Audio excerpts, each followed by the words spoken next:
Hello everyone, welcome to my channel Shiksha Sankalp 05। जो लोग हमारे चैनल पे नए हैं, चैनल को सब्सक्राइब करें, वीडियो को लाइक, शेयर और कमेंट करें। आज का हमारा विषय लोकपाल और लोकायुक्त है। लोकपाल शब्द दो शब्दों से मिलकर बना है, एक लोक और पाल। लोक का अर्थ लोग होता है और पाल का अर्थ रक्षक होता है। लोकपाल का अर्थ इसका मतलब हुआ कि लोगों के अधिकारों का रक्षक। अगर लोगों का रक्षक, देखते हैं क्या है लोकपाल में। लोकपाल एक भ्रष्टाचार विरोधी प्राधिकरण है, जिसे ओम्बुड्समैन भी कहा जाता है। यह भ्रष्टाचार एवं लोगों की शिकायतों के निवारण के लिए कार्य करता है।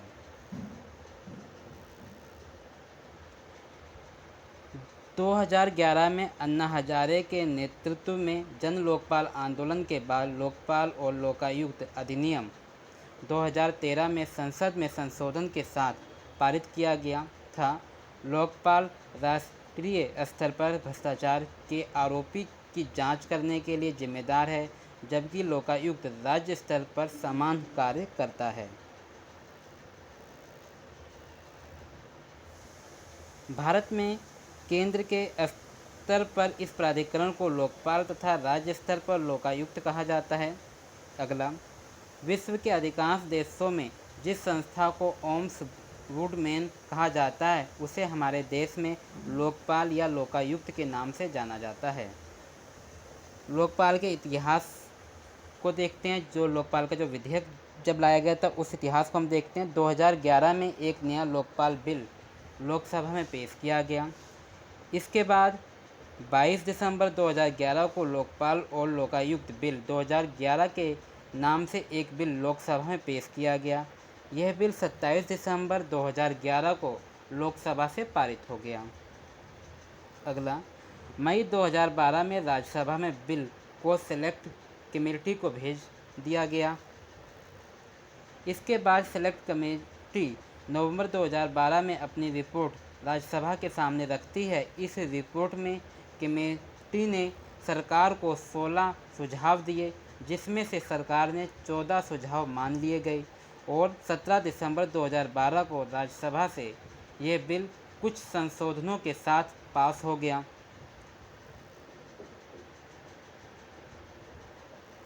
इसके बाद 18 दिसंबर लोकसभा और लोकायुक्त विधेयक 2013 पास हो गया और 1 जनवरी 2014 को राष्ट्रपति ने अपनी मंजूरी दे दी।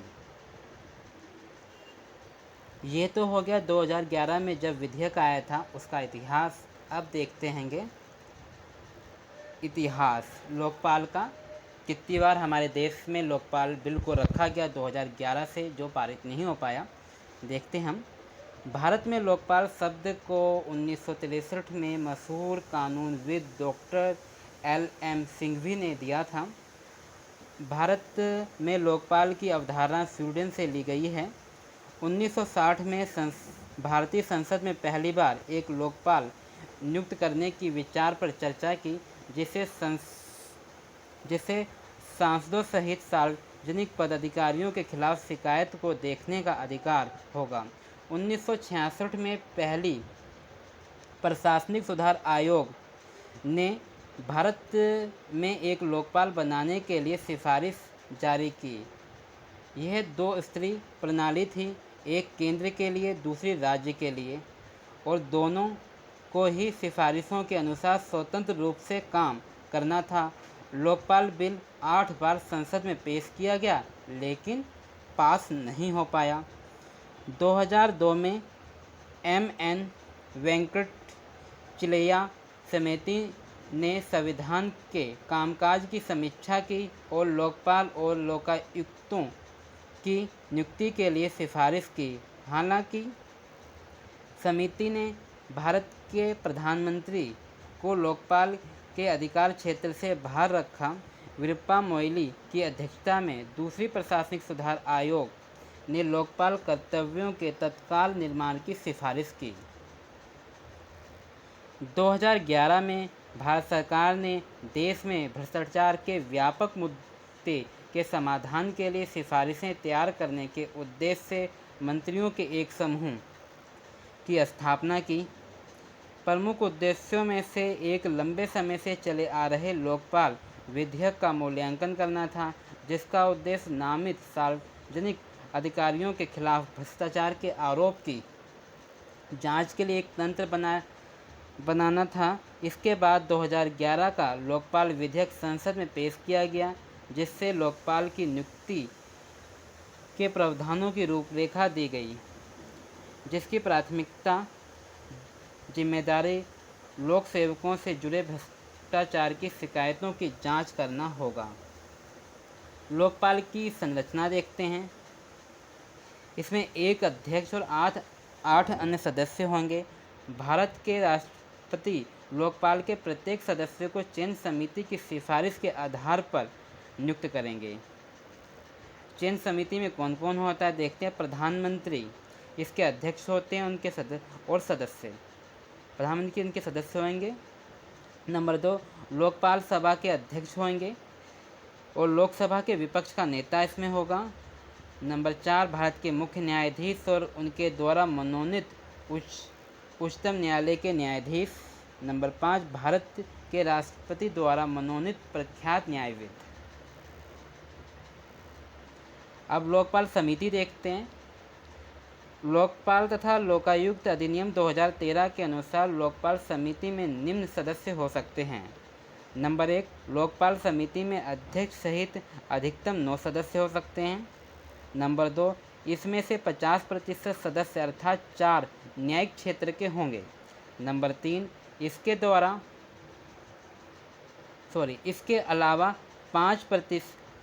अलावा 50% सदस्य अनुसूचित जाति, अनुसूचित जनजाति, अन्य पिछड़ा वर्ग और अल्पसंख्यक तथा महिलाओं में से होना चाहिए। अगला, लोकपाल समिति के अध्यक्ष को लोकपाल कहा जाता है। समिति के अध्यक्ष सुप्रीम कोर्ट के पूर्व मुख्य न्यायाधीश या सुप्रीम कोर्ट के सेवानिवृत्त जज हो सकते हैं। अब देखेंगे निम्न में से कोई भी नहीं बन सकता लोकपाल समिति का सदस्य। देखते हैं कौन कौन सदस्य नहीं बन सकते।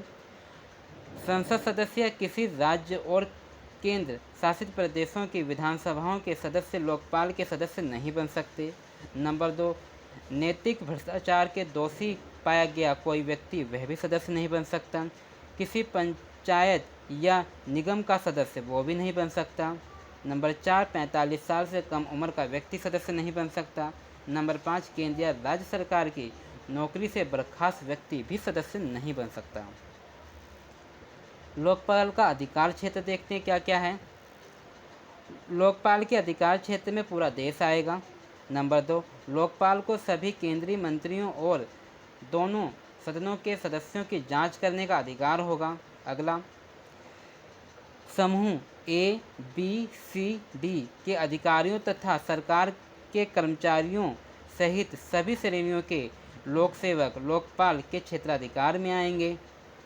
नंबर 4, सरकार से आर्थिक मदद लेने वाले ट्रस्ट, सोसाइटी और NGO के निदेशक एवं सचिव भी लोकपाल के जांच के दायरे में आएंगे। लोकपाल के पास कुछ मामलों में प्रधानमंत्री और पूर्व प्रधानमंत्री की जांच करने का अधिकार होगा।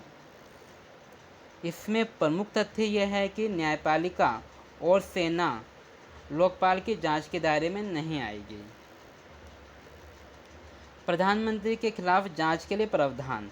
प्रधानमंत्री के खिलाफ उन्हीं मामलों में जांच की जाएगी जो अंतर्राष्ट्रीय मामलों, आंतरिक और बाह्य सुरक्षा, सार्वजनिक व्यवस्था और आंतरिक और परमाणु कार्यक्रम से जुड़ी न हो। अर्थात इन विषयों को छोड़कर अन्य सभी मामलों में प्रधानमंत्री के खिलाफ जांच की जा सकती है। प्रधानमंत्री के खिलाफ जांच के लिए पूरी बेंच की बैठक जरूरी है। इस बैठक में 2/3 बहुमत से फैसला लेना अनिवार्य है। इस प्रकार की कार्यवाही में पूरी गोपनीयता रखी जाएगी। यदि शिकायत जांच लायक नहीं पाई जाती तो उसे सार्वजनिक नहीं किया जाएगा। कोई भी व्यक्ति लोकपाल में शिकायत कर सकता है।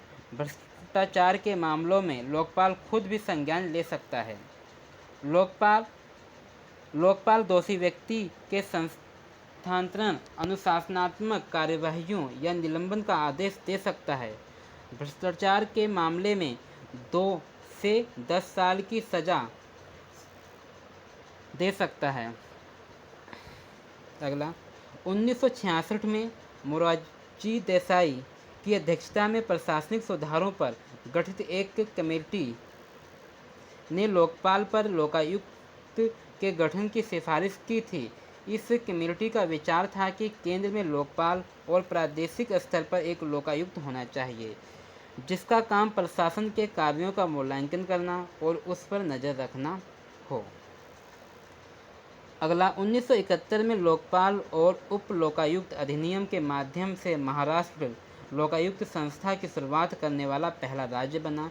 इसके बाद ओडिशा, राजस्थान, बिहार, उत्तर प्रदेश, कर्नाटक, मध्य प्रदेश, आंध्र प्रदेश, गुजरात, केरल, तमिलनाडु और केंद्र शासित प्रदेश दिल्ली राज्यों द्वारा इसी तरह के अधिनियम बनाए गए। पहली बार 1968 में लोकपाल विधेयक लोकसभा में पेश किया गया था। इसके बाद 1971, 1977, 1985, 1989, 1996, 1998 और 2001 में लोकसभा में पेश किया गया और ये पास नहीं हो पाए। आप देख सकते हो 2011 से पहले 8 बार संसद में इस लोकपाल विधेयक को रखा गया और लोकपाल विधेयक पास नहीं हो पाया और 2011 में पास हो गया। महाराष्ट्र लोकायुक्त को सबसे कमज़ोर लोकायुक्त माना जाता है और कर्नाटक लोकायुक्त को देश का सबसे ताकतवर लोकायुक्त माना जाता है। पिनाकी चंद्र घोष पहले अध्यक्ष हैं लोकपाल के और वर्तमान में लोकपाल के अध्यक्ष प्रदीप कुमार मोहंती हैं। देश के मुख्य न्यायाधीश की तरह ही लोकपाल को भी शपथ राष्ट्रपति द्वारा दिलाई जाती है। लोकपाल और लोकायुक्त में अंतर इतना है, केंद्र में लोकपाल होगा और राज्य में लोकायुक्त होगा। आप देख सकते हो लोकपाल की क्लास हमारी समाप्त हो गई है और हम अगली क्लास में जल्द मिलेंगे। धन्यवाद।